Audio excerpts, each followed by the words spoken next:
আটটা ডিমান্ড, আটটা ডিমান্ডের মধ্যে যেগুলো প্রায়োরিটি ওয়াইজ আমি দু তিনটে বলছি। ফার্স্ট ডিমান্ড হচ্ছে সবগুলোই গ্রামীণ ব্যাংকে অনেক বছর ধরে ভ্যাকেন্সি আছে, ভ্যাকেন্সিগুলি ফুলফিল করা হচ্ছে না। অ্যাপ্রক্স 30,000 ভ্যাকেন্সি আছে। একটা স্পেশাল ড্রাইভ নিয়ে ওই ভ্যাকেন্সিগুলি ফুলফিল করতে হবে, এটা ফার্স্ট ডিমান্ড। আর একটা মেজর ডিমান্ড আমাদের সবগুলি গ্রামীণ ব্যাংকে ম্যাক্সিমাম 75% আছে ইয়ং জেনারেশন, যারা কোয়ালিফিকেশন হাইলি কোয়ালিফাইড, IBPS পরীক্ষা এক্সাম দিয়ে অল ইন্ডিয়া এক্সাম কমপ্লিট করে এখানে আসছে। এসে দেখা হচ্ছে কি জাতীয় ব্যাঙ্কগুলিতে, কমার্শিয়াল যে ব্যাঙ্কগুলো আছে ওদের এখানের যে নিয়মকানুনগুলি, সার্ভিস রুল বলুন, সেই প্রমোশন রুল বলুন, লিভ রুল বলুন, আমাদের গ্রামীণ ব্যাংকের সাথে মানে প্রচুর গ্যাপ। আমাদের এখানে প্রমোশন পেতে এক এক ক্যাডার থেকে আমাদের 6 থেকে 7 বছর লেগে যাচ্ছে, বাট ন্যাশনাল ব্যাংকের ক্ষেত্রে দেখা যাচ্ছে 2 থেকে 3 বছরেই ওরা এক ক্যাডার থেকে একটা প্রমোশন পাচ্ছে।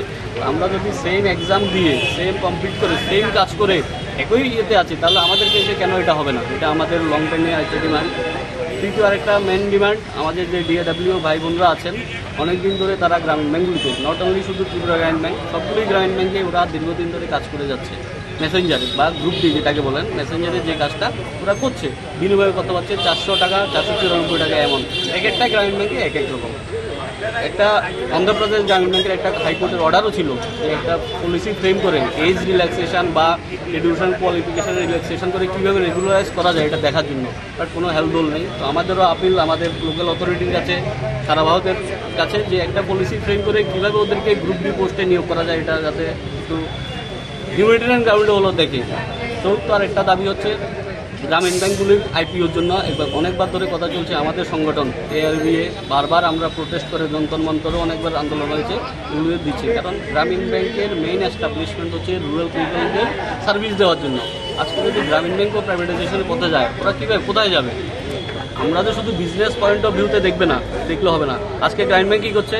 KCC দিচ্ছে, KCC কম টাকার সুদ কাকে দিচ্ছে? গ্রামের লোকদের দিচ্ছে। আমরা গভর্নমেন্টের বিভিন্ন প্রজেক্ট, PM-SBY বলুন, বিভিন্ন সুরক্ষা স্কিমে যেগুলি করছে, দেখবেন আপনারা ডাটা নিয়ে ম্যাক্সিমামের পার্টিসিপেশন থাকে কিন্তু গ্রামীণ ব্যাংকগুলো, ন্যাশনালাইজ ব্যাংকগুলো কিন্তু ওটা করছে না। তো এই কারণে আমাদের দাবি যে গ্রামীণ ব্যাংকগুলোকে প্রাইভেট করা চলবে না। আরেকটা মূলত দাবি যে জাতীয় গ্রামীণ ব্যাংক তো এখন 43টা আছে সারা ভারতে। ইন্ডিভিজুয়ালি আমরা ছোট হতে পারি, বাট সবগুলিকে যদি কালেকটিভলি সব গ্রামীণ ব্যাংকে একত্রিতকরণ করা যায়, তাহলে দেখবেন আমাদের নেটওয়ার্ক কিন্তু অলমোস্ট টপ 3 মধ্যেই পড়ে যাবে। ব্রাঞ্চ নেটওয়ার্ক বলুন, ম্যান পাওয়ার বলুন, আর বিজনেস বলুন, অলমোস্ট সবগুলি গ্রামীণ ব্যাংক এখন প্রফিটে আছে ওভারঅলে আমরা। তাহলে আমাদের দাবি যে স্পন্সর ব্যাংক থেকে আমাদেরকে সরিয়ে দিতে হবে। কেন সরিয়ে দিতে হবে? শুধু ত্রিপুরারই উদাহরণ বলছি, আমাদের স্পন্সর ব্যাংক এখানে হচ্ছে পাঞ্জাব ন্যাশনাল ব্যাংক। পাঞ্জাব আমার মালিকানা আছে ওনাদের 35%, 35 টাকা মালিকানা। বাট যখন আমি মার্কেটে ব্যবসার জন্য যাচ্ছি, কম্পিটিশনের মার্কেট, নতুন কাস্টমার ধরতে যাচ্ছি, কোনো গভর্নমেন্টের ফান্ডের জন্য যাচ্ছি, দেখা যাচ্ছে ওখানে আমার স্পন্সর ব্যাংকের প্রতিনিধিরাও যাচ্ছে যে ডিপোজিটটা আমার লাগবে, এই লোনটা আমার ব্যাংক থেকে হবে, এই সুবিধা আছে। এখানে আমার উনি মালিকানা নিয়ে বসে আছেন, আবার মার্কেটে আমার সাথে কম্পিট করছে। এটা কি আপনারা বলুন, এটা কি পসিবল? থাকলে তুমি মালিকানায় থাকো, নাহলে